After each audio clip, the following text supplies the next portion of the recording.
Ce faux et nuisible morceau de musique intitulé Il faudra vivre, du jeune et bourgeois imposteur Lilian Renaud est une abomination qui n'aurait jamais dû être produite et encore moins diffusée. C'est un dangereux poison auditif. Ces très mauvaises paroles ne sont rien d'autre que d'immondes incitations à vouloir vivre avec le mal, à considérer qu'il est humain d'être immoral et de déshonorer ses ascendants.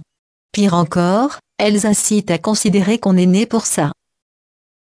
Voyez par vous-même avec ces extraits. Quand on aura vendu nos rêves d'enfance, on ne pourra pas se racheter l'innocence, il faudra vivre, puisqu'on est fait comme ça, il faudra vivre. Ici, avoir vendu nos rêves d'enfance, est une métaphore pour évoquer le fait d'avoir renoncé aux beaux idéaux de monde juste, autrement dit d'avoir renoncé au bien, à la moralité pour l'illusion de confort dans ce système. Les exigences morales sont ici insolemment rabaissées au statut de rêve d'enfance à vendre, pour faire passer le moralisme pour de l'immaturité, pour l'assimiler à de l'illusion infantile que l'homme normal doit, selon ces fous, perdre en grandissant. Ensuite, les mots « on ne pourra pas se racheter l'innocence » mentent aux auditeurs pour leur faire croire qu'une fois qu'on est sorti de l'innocence c'est trop tard, qu'on a alors irréversiblement choisi le mal, et qu'il nous est éternellement impossible de nous racheter et de redevenir bons. Ces paroles font l'apologie satanique du fatalisme, en incitant les gens à ne pas croire en la possibilité de se rattraper après des méfaits, de se réassagir après des erreurs. Ces faux adorent prétexter que tout le monde a fait des fautes, et que personne n'est innocent, pour conclure qu'il ne sert à rien d'essayer d'être moral, que ça serait bien ridicule, et par cela, tenter de justifier leur immoralisme. C'est exactement ce qui est fait ici dans cette fausse chanson. En vérité, chacun peut à tout moment se racheter après ses fautes en se remettant en question, et en compensant ses méfaits par des bienfaits, en dédommageant notamment ceux à qui il a fait du tort, et en veillant scrupuleusement à l'avenir, à bien agir, là où la veille il avait mal agi. Les immoralistes, comme l'auteur de cette pseudo-chanson, se servent du mal déjà commis pour justifier de continuer à en commettre, en utilisant ce faux prétexte de la non-innocence universelle. Certes, tout le monde a fauté une fois ou l'autre dans sa vie, mais ce n'est pas une raison pour décréter qu'il est normal de mal agir, et qu'il est vain de chercher à ne pas commettre le moins de mal possible. Celui qui s'efforce à faire le moins de mal possible, voire même à ne pas en faire, sera toujours plus intelligent que le lâche idiot qui normalise l'immoralité, et n'en culpabilise pas, sous le prétexte non valable d'irresponsable que tout le monde a fauté un jour ou l'autre.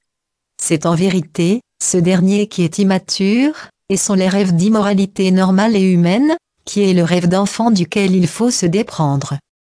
C'est ce mauvais idéal d'immoralité normale qui est inculqué via ce simulacre de chanson de Lilian Renaud.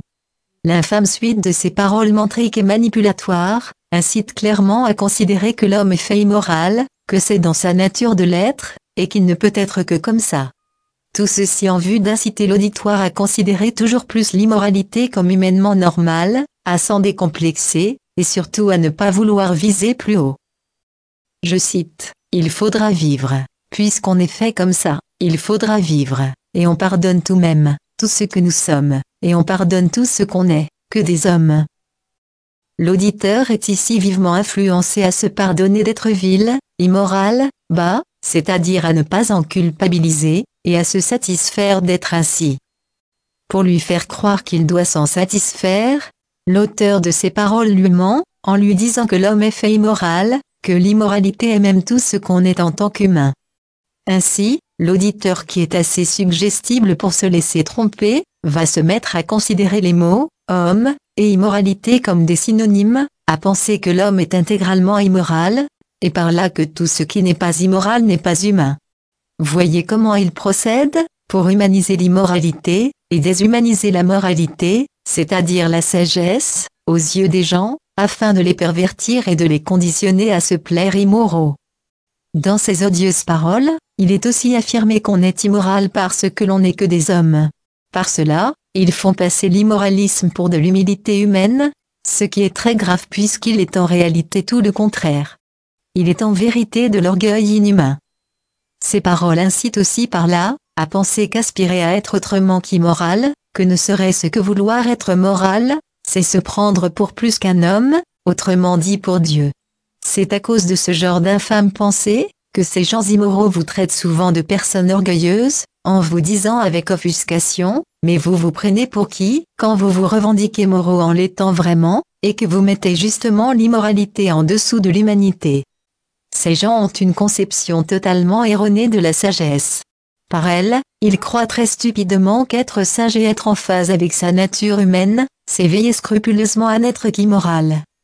Ils sont donc dans un rigorisme inversé, dans un rigorisme d'immoraliste dans lequel ils s'efforcent à ne pas être moraux. La vraie sagesse humaine étant en vérité cette moralité qu'ils fuient alors, c'est donc d'éviter d'être sage qu'ils se fixent comme règle de vie, et ce avec la prétention immensément ridicule d'être des intégristes de la sagesse. Vous remarquerez que dans cette pseudo-chanson, vivre est assimilé à la complaisance dans l'immoralité.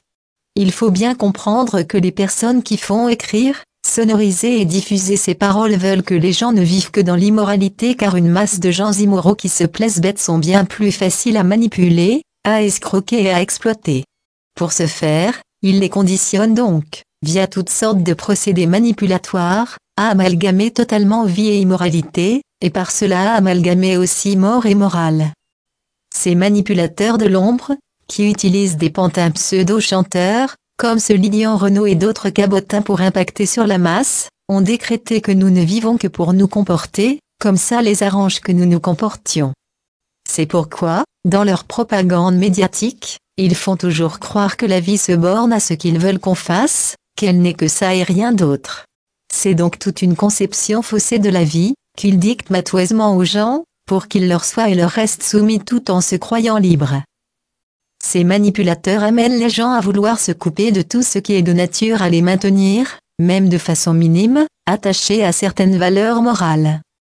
Toujours dans la même pseudo-chanson et pour finir, nous trouvons les paroles suivantes, je cite, « Quand on aura coupé jusqu'à nos racines, on y croit ou pas c'est nos pères qu'on assassine.